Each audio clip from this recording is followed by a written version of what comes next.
Well, thank you, Mr. Chairman. I very much appreciate you holding this hearing on anti-poverty and family support provisions in the tax code.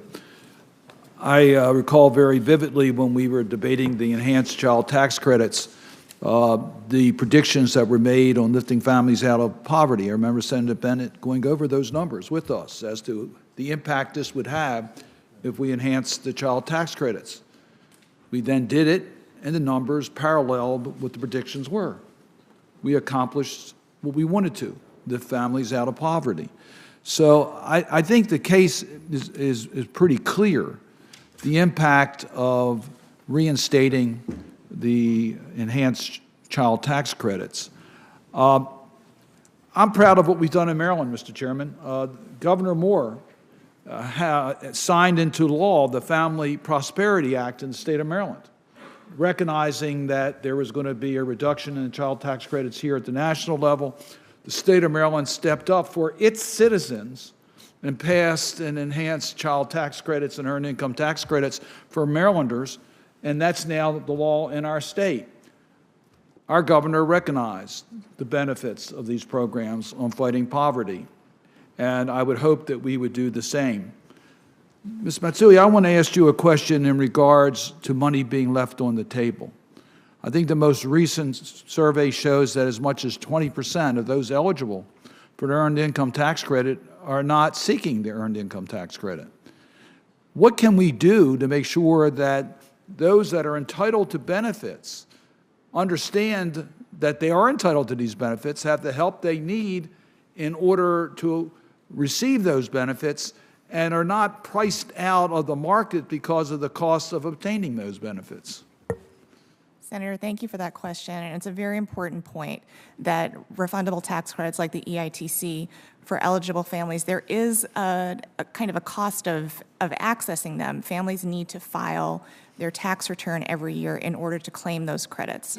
And for families who are intimidated by the tax system, who have language access issues, or kind of simply are confronted with the pile of paperwork that it takes to file one's tax return, many of them would like assistance in doing so. Unfortunately, programs like the Volunteer Income Tax Assistance Program, or VITA, Community Tax Preparation, there's limited funding, there's limited access in communities. So expanding programs like VITA to make sure that low and moderate income families have no-cost expert assistance in filing their tax returns would help boost the number of families who are able to access benefits. And in addition, for those families who use paid tax preparers, if there's regulation of those preparers to make sure that they're correctly preparing those returns, that would also help families who are eligible for the EITC and other tax credits. And the VITA program traditionally has been supported bipartisan in this committee. It's an area that we need to pay more attention to because it's become more challenging for lower income families to be able to get the benefits that they were otherwise entitled to. I know the chairman strongly agrees with you on paid providers. I do, preparers, I do also. We've now gone several years without the IRS having the authority to do what they should be doing and properly regulating paid preparers. That would certainly help modest income families. And then we have the IRS helping with direct file, which is a pilot that we're looking at today that would perhaps provide some assistance to lower income families to be able to get this. But I just find that we need to be able to find creative ways to help organizations in the community to have the credibility with lower income taxpayers to be able to get the information and services that they need in order to provide the help for people to get the benefits they're entitled to.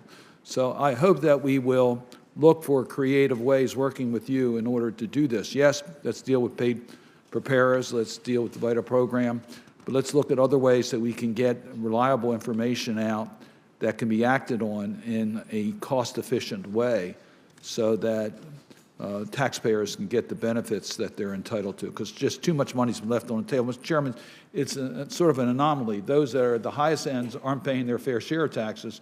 Those at the lower end aren't getting their fair share of tax breaks.